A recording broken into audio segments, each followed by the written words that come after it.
मालयसियायाव दैबाना सा 14 थैबाय आरो सा 71,000 सुबुङा हालाय-हाबाय। आसाम जातीय परिषदआ रिनिक पुवा शर्मानि हा केलेंकारिखौ नायबिजिरनो दाबि खालामदों। आगु बेलटि अनसाय आफादा खावनायाव गावबाय कार्बि आंलं आरो डिमा हासावआव गोदानै जोनोम मोनबावबाय। शशिकान्त दासनो 24 घन्टानि गेजेराव जाहोन खिन्थानो एपिसिनि नटिस। दानिया फैदो आबुं रादाबाव।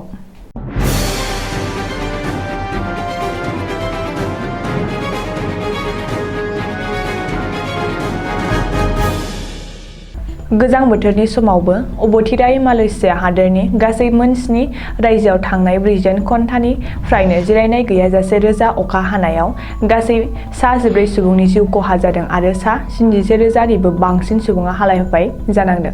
अदेबानि आथिखालाव फाइकि हानजा आरो मावसोम हानजानि हेफाजाबाव नाव बायदिनि जोहै रैखाथि होनो थाखाय खामानि मावगासिनो होननानै सुलुङाव फोरमायदों। बयनिख्रुइबो बांसिन पाहां आरो सेलांगर रायजोआव गाज्रि गोहोम गोग्लैदों। मालयसिया संसदनि हेंथा दोलोआरि एमपि फुजिया सालेहआ सोरखारनि खामानियाव जोबोर लेहेम जादों आरो जेरैबायदि गोख्रोङै राहा लानांगौमोन नाथाय बेबायदि राहा लायाखै होननानै अजद दैखांदों। नोजोर होनो गोनांदि पाहांआव गासै सा 41,000 सुबुङा रिलिफ केम्पआव थानो गोनां जादों आरो सेलांगर रायजोआव गासै सा 26,000 सुबुङा रिलिफ केम्पआव थानो गोनां जादों। बेनि अनगायैबो शाह आलम नोगोरावबो गोबां सुबुङा हालाय-हाफाय जानांनाय खौरां मोन्दों। गिबि मन्त्रि डक्टर हिमन्त बिश्व शर्मानि बिसि रिनिक पुवा शर्मानि मुङाव दासान्दि हा केलेंकारिनि सोमोन्दै गोबां ससियेल मिडियायाव आराव जासोनायखौ नोजोर होनानै आसाम जातीय परिषदआ बे केसखौ नायबिजिरनांगौ होननानै गाहाय मन्त्रि नरेन्द्र मदिनिसिम दाबि खालामदों। मंगलबारखालि चिरां जिल्लानि सदर काजलगावआव जिल्ला बेंगिरि नरेन्द्र कुमार साहखौ लोगो हमनानै गांसे गोसोखां बिलाइ होदों। आसाम जातीय परिषदनि हानजायारि नेहाथारि दीपक कुमार दासजों लोगोसे चिरां जिल्ला आसाम जातीय परिषदनि गाहाय नेहाथारि तानेश्वर राय आरो संकैया लोक मर्चानि आफादगिरि रमजान आली मोनहा जयैनो गांसे गोसोखां बिलाइखौ चिरां जिल्लानि जिल्ला बेंगिरिनि आखायाव गथायनानै खौरांगिरिनि सिगाङाव फोरमायदों दि रिनिक पुवा शर्मानि मुङाव हा केलेंकारिनि सोमोन्दै नायबिजिरनांगौ होननानै दाबि खालामदों आरो बे मोनसे मेम'रेन्डामखौनो गाहाय मन्थ्रिनि मावख'आव इमेइलनि जोहैबो दैथायहरनाय जागोन। थांनाय 2003 मायथाइनि 10 फेब्रुआरियाव बिएलटि आरो भारत सोरखारनि गेजेराव बिटिएडि गोरोबथा जाखांनायनि उनाव जोनोम मोननाय बिएलटि अनसाय आफादआ खावनायाव गावबाय। आथिखालाव बिटिएडिनि बायजो कार्बि आंलं आरो डिमा हासाव बिएलटि अनसाय आफाद मुङै गोदानै जोनोम मोनबावबाय।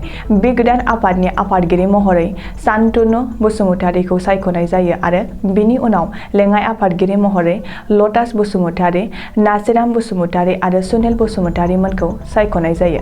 बिस्थिराम नार्जारीखौ गाहाय नेहाथारि आरो जवाहरलाल बसुमतारी, अशोक बसुमतारी आरो रत्ना बाग्लारिमोनखौ लेङाइ नेहाथारि महरै सायख'नानै लानाय जादों। बेनि अनगायैबो गुबुन गुबुन बिबानाव फारियै मुकुन्द बसुमतारी, खाख्रेब नार्जारी, प्रबिन दैमारी, रनजित बर', मथुरा बसुमतारीमोनहाबो दंफायो। गासै 4 बोसोनगिरि दानानै लानाय जादों। बिसोरनि मुङाव फारियै मेहेनीश्वर बसुमतारी, रिगेन बसुमतारी, अरमेन्द्र नार्जारी आरो मलेन्द्र नार्जारी। बे गोदान आफादनि गुबै थांखिया जादों आथिखालाव कार्बि आंलं आरो डिमा हासावनि बर' सुबुंफोरखौ हाजोआरि जनजाति एबा एसटि बिख'नाय आरो बर' ओनसोलाव लामा-सामाखौ जौगाहोनाय, लोगोसे बर' बिजोंनि फरायसालिफोरखौ जौगाखांहोनाय जेंनाखौ लानानै खामानि मावलांगोन होननानै सुलुङाव फोरमायदों। दिनैनि गेजेरावनो रहानि कंग्रेस एमएलए शशिकान्त दासआ बिजेपिखौ मदद खालामनायनि जाहोन खिन्थानांगोन। समबारखालि कंग्रेसआव थानानैनो बिजेपिखौ मदद खालामनाय रहानि एमएलए शशिकान्त दासनो कंग्रेसआ जाहोन खिन्थानाय नटिस जारि खालामदों। कंग्रेसआव थानानैनो बिजेपि आरो जथायारि सोरखारखौ मदद खालामनायनि जाहोनखौ 24 घन्टानि गेजेरावनो जाहोन खिन्थानो आसाम प्रदेश कंग्रेस कमिटिआ नटिस फोसावदों।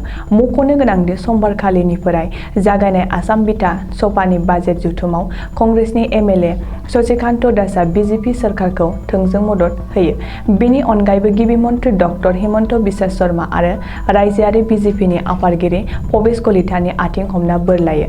बेनि उनाव मैया मोनाबिलियाव शशिकान्त दासनि बागै कंग्रेसआ गोनांथार मेल जथुमो आरो शशिकान्त दासनि हेंथायै 24 घन्टानि गेजेराव जाहोन खिन्थानाय नटिस जारि खालामो।